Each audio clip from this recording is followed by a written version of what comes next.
Avatar Meher బాబాకి జై. అందరికీ జై బాబా అండి. ముందుగా ఫండి గారికి నేను కంగ్రాట్స్ చెప్తాను. ముందు ఫస్ట్ ఆయన అప్రిషియేట్ చేయాలి. నేను ఇందాకల నుంచి ఆ వెనకాతల డిస్ప్లే చూస్తున్నాను. ఆయన డిస్ప్లేని 4Kలోకి తీసుకొచ్చారు. అసలు కళ్ళు తిప్పుకోలేకపోతున్నాం ఇందాకల నుంచి దాని మీద నుంచి. Thank you very much sir for beautiful display. Thank you very much. ఎందుకంటే ఆ కష్టం నాకు బాగా తెలుసు. ఆయన ఎంత కంప్యూటర్ ముందు ఎంత టైం స్పెండ్ చేసి ఉంటారో అనేది. తర్వాత ఇవాళ బాబా గురించి మనం మాట్లాడేటప్పుడు ఇరుచ్ గారి యొక్క ఆయన ఒక ఇంటర్వ్యూ ఉందన్నమాట ఇరుచ్ గారిది. ఆ ఇంటర్వ్యూలో ఇరుచ్ గారిని వద్దు మీరేమవుతు ఇరుచ్ గారిని అడగడం జరిగింది. మనం బిలవెడ్ గాడ్ ప్రేయర్ చదువుతూ ఉంటాం, రోజు చేస్తూ ఉంటాం. బిలవెడ్ గాడ్ ప్రేయర్ చేస్తున్నప్పుడు whole fast to babas Daman అని అంటాం మనం. Whole fast to babas Daman అని చెప్పినప్పుడు అంటే బాబా యొక్క కొంగును గట్టిగా పట్టుకునేటట్టు, వీడకుండని విధముగా మమ్మల్ని పట్టుకునేటట్టు బాబా మమ్మల్ని మాకు రోజు నీ కొంగుని మమ్మల్ని వేడుకుండని విధముగా మమ్మల్ని చెయ్యి బాబా అని అడుగుతున్నాం. అయితే ఎవరు నాలాంటి వాడు ప్రశ్న వేశాడనమాట. బాబా కొంగును పట్టుకోవాలా లేకపోతే కాళ్ళని పట్టుకోవాలా?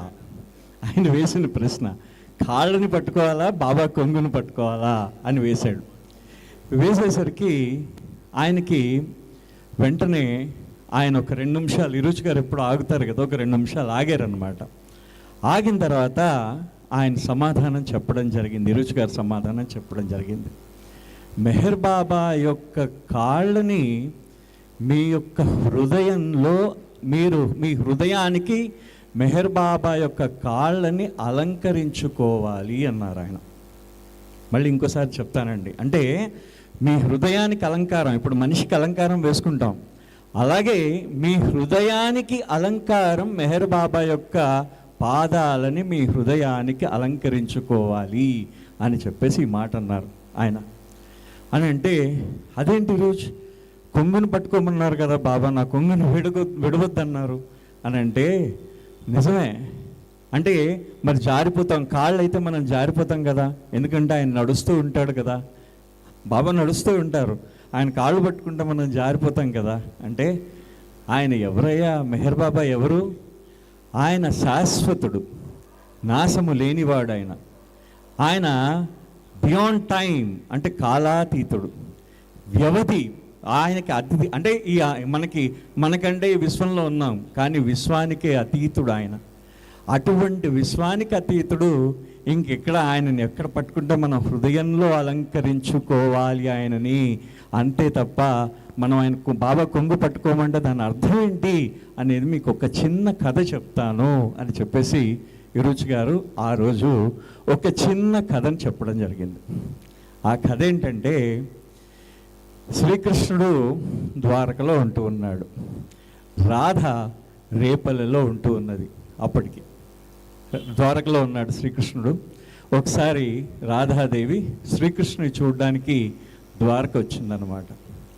ద్వారక వచ్చిన తర్వాత శ్రీకృష్ణుడి దగ్గరకు చూసేసరికి శ్రీకృష్ణుడిని చూసి ఆవిడ ఎంతకంటే ప్రభువుని చూసిన వెంటనే ఆ ప్రేమికుడు మైమర్చిపోతాడు ఎప్పుడైనా.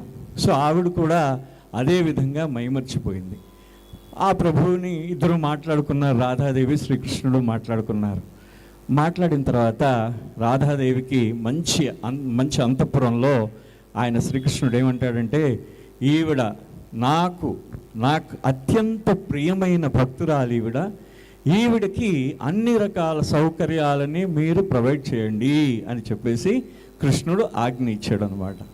రాధాదేవికి ప్రొవైడ్ చేయమని, అంటే అన్ని సౌకర్యాలు ఆవిడకి చూపించమని ఆజ్ఞ ఇచ్చారు ఆవిడ. ఆ తర్వాత అక్కడ ఎవరైతే అంతఃపురవాసులు ఎవరైతే ఉన్నారో ఆ దాసులు ఉంటారు కదా, వాళ్ళకి రాధాదేవి ఎలా ఉంటుంది, గొల్లభామలు ఎలా ఉంటారు, అతి సాధారణంగా ఉంటారు వాళ్ళు. అతి సాధారణంగా ఉన్న రాధాదేవికి ఇంతటి రాజవైభోగం ఏమిటి అని చెప్పేసి కొంచెం విసుక్కున్నారు వాళ్ళు. విసుక్కున్న తర్వాత వెళ్ళిపోతూ శ్రీకృష్ణుడు ఏమన్నారంటే, నాయనా, రాధకి రాత్రిపూట వెచ్చని వేడివేడి పాలు తాగడం ఆవిడకి అలవాటు. సో మీరు రాత్రిపూట వేడి పాలను రాధకి ఇవ్వండి అని చెప్పేసి అన్నారట. శ్రీకృష్ణుడు అనేసి ఆయన వెళ్ళిపోయారు. వెళ్ళిపోయిన వెంటనే ఆ దాసి ఎవరైతే ఉన్నాడో అతను ఏం చేశాడు, వేడి పాలు ఇమ్మన్నాడని దిగమరుగుతున్న పాలు, బాగా మరిగిపోతున్న పాలు రాధాదేవికి ఇచ్చి వెళ్ళిపోతూ ఏం చెప్పాడంటే, కృష్ణుడు మిమ్మల్ని వేడి పాలు తాగమన్నాడండి అని చెప్పేసి వెళ్ళిపోయాడు. చూడండి, కృష్ణుడు మిమ్మల్ని పాలు రాధకి యొక్క ఆజ్ఞ ఏ విధంగా ఉండాలో ఆయన ఇంకా ఆజ్ఞ తప్పించి ఇంకా ఆవిడకి ఏం అవసరం లేదు. ప్రభు ఏమంటే అది చేసేస్తుంది. ఆవిడ పడుకునేటప్పుడు ఆ వేడి పాలు ఇవ్వంగానే శ్రీకృష్ణ అనుకుంటూ మొత్తం ఆ పాలను తాగేసిందిట. ఆవిడ ఆ మొత్తం పాలని వేడి పాలను తాగేసిందిట. ఇక్కడ ఇంకొక అంతఃపురంలో శ్రీకృష్ణుడికి ఆయన దాసీలందరూ ఆయనకి సేవ చేస్తున్నారు. కాళ్ళు పడుతూ ఉన్నారు, పడుకుంటున్నాడు. పౌళింపు సేవ అన్నమాట. ఇంకా ఆయన పడుకుంటున్నాడు. ఆయన కాళ్ళు పడుతూ ఉండేసరికి సడన్గా ఆయన కాళ్ళ మీద బొబ్బలు వచ్చాయి. శ్రీకృష్ణుడి కాళ్ళ మీద బొబ్బలు వచ్చాయట. అదేంటి స్వామి, ఇప్పటిదాకా బాగానే ఉన్నారు మీరు, మీ కాళ్ళకి బొబ్బలు వచ్చేసేయంటి అని అడిగేట వాళ్ళందరూ. అడిగిన వెంటనే అప్పుడు శ్రీకృష్ణుడు అన్నట, అక్కడ రాధ పాలు తాగింది, ఆవిడ హృదయంలో నా పాదాలు తప్పించి ఇంకోటి లేదు, అందుకని ఇక్కడ నాకు బొబ్బలెక్కే అని చెప్పాడు అనమాట. అంటే ఇది నేను ఎందుకో ఈ స్టోరీ చదువుతున్నప్పుడు బాబా గుర్తొచ్చాడు బాగా. అంటే భగవంతుణ్ణి మన హృదయంలో మనం ప్రతిష్ఠ చేసుకున్న నాడు మనకి ఇంకేం అవసరం లేదు. అంటే ఆయన పాదాలు మన హృదయంలో మనం ప్రతిష్ఠ చేసుకుంటే ఆయన మనకే దాసుడైపోతాడట. అది విరోచ్ గారు ఆ రోజు అక్కడ వచ్చిన వారి అందరికీ వివరించారనమాట. ఇది మండలి హాల్లో జరిగింది. ఇది 87లో జరిగిన ఇన్సిడెంట్ అనమాట. అంటే ఇన్సిడెంట్ జరుగుతుంటే కళ్ళమ్మటి నీళ్ళు వస్తాయి కూడా. అదేవిధంగా మనము మెహర్ బాబా యొక్క ఆయన ప్రేమ స్వరూపుడు. ఆయన అన్నం విరోచ్ గారు చెప్తారనమాట, మెహర్ బాబా ప్రేమ స్వరూపుడు.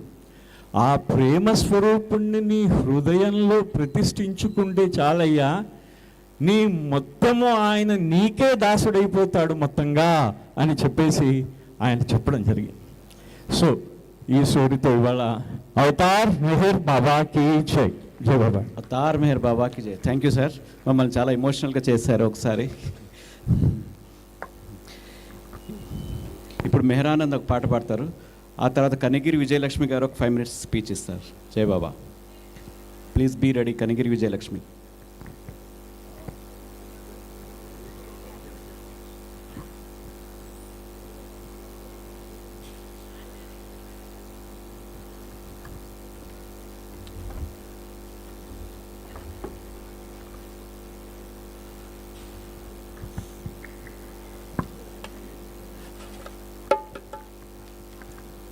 అవతార్ మెహర్ బాబా కీ జై.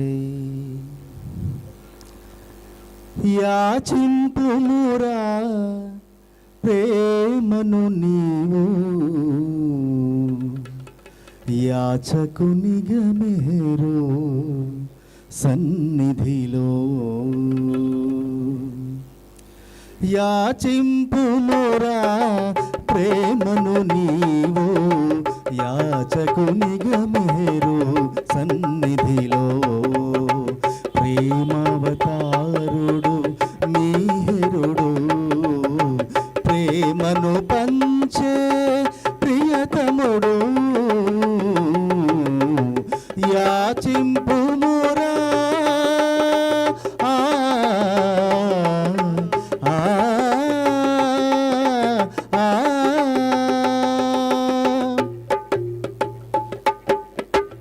యాచించకు ఏ ధనధాన్యాలు, యాచించకు ఏ సుఖభోగాలు, యాచించకు ఏ ధనధాన్యాలు, యాచించకు ఏ సుఖభోగాలు. అస్థిరమైనవి ఐహిక వాంఛలు, అస్థిరమైనవి ఐహిక వాంఛలు, అతులితమైన అతని ప్రేమ, అతులితమైనది అతని ప్రేమ. యాచింపుమురా ప్రేమను నీవు, యాచకునిగా మీరు సన్నిధిలో. ప్రేమావతారుడు మేహరుడు, ప్రేమను పంచే ప్రియతముడు. యాచింపుమురా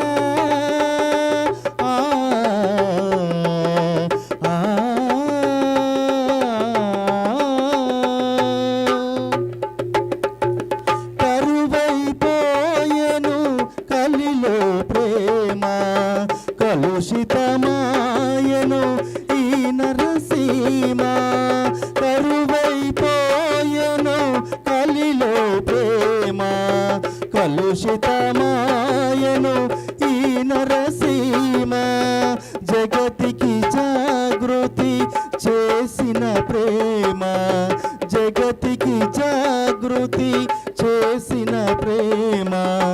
జనులను బ్రోచిన అతని ప్రేమ, జనులను బ్రోచిన అతని ప్రేమ. యాచింపుమురా ప్రేమను నీవు, యాచకునిగా మీరు సన్నిధిలో.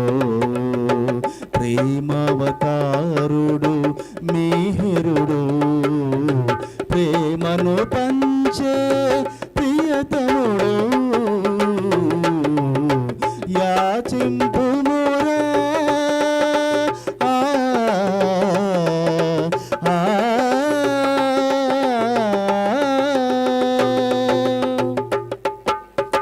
రాతిని నాతిగా చేసిన ప్రేమ, గీతను ధాత్రికి వసగిన ప్రేమ.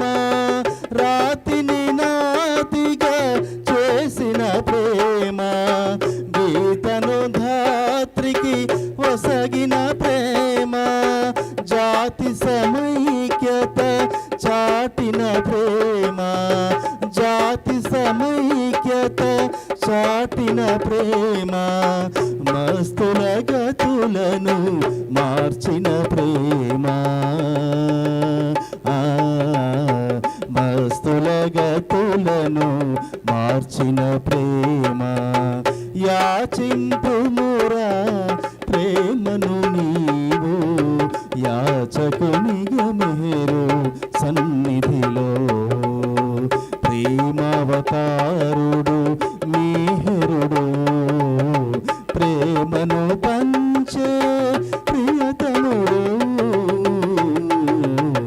యాచింపుమురా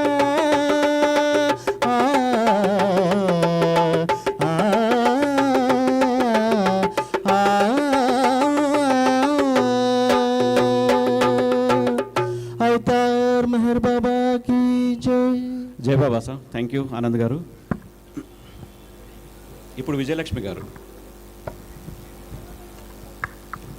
ఆ తర్వాత రామకృష్ణ గారు 10 నిమిషాలు.